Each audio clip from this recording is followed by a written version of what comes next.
Du fait qu'il a souffert lui-même, étant tenté, Jésus est à même de secourir ceux qui sont tentés. Hébreux 2, 18.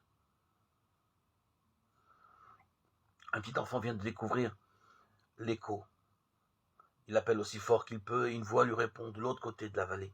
Tout d'abord, il est sûr qu'il y a un autre garçon qui s'amuse à répéter ce qu'il dit. Mais bien vite, il comprend que c'est sa propre voix qui lui revient. Alors il se lasse d'appeler. Il n'y a rien à tirer de cet écho mécanique, dit ce petit garçon de 4 ans. Quand nous souffrons de manière physique ou morale, nous sommes encouragés lorsque quelqu'un nous comprend. C'est un besoin psychologique bien connu. Nous aimons trouver un écho à notre souffrance. Seulement, voilà, suffit-il qu'une voix nous réponde? Qu'une seule voix nous dise « J'ai connu les mêmes circonstances que toi » pour nous permettre de les traverser avec courage. Peut-elle nous aider? Non, si la voix reproduit à l'identique la nôtre, le secours est trop faible. Et nous nous lassons d'appeler.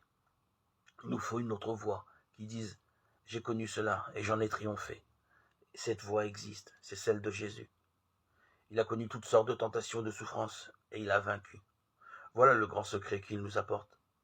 La solution à nos problèmes ne peut pas être trouvée simplement au niveau humain. L'écho de la voix d'un homme à celle d'un autre homme ne suffit pas.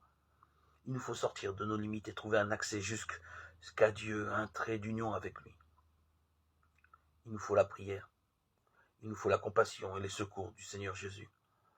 L'homme qui sait si bien ce qu'est la souffrance et qui est maintenant dans le ciel, d'où il prend soin de tous ceux qui lui appartiennent.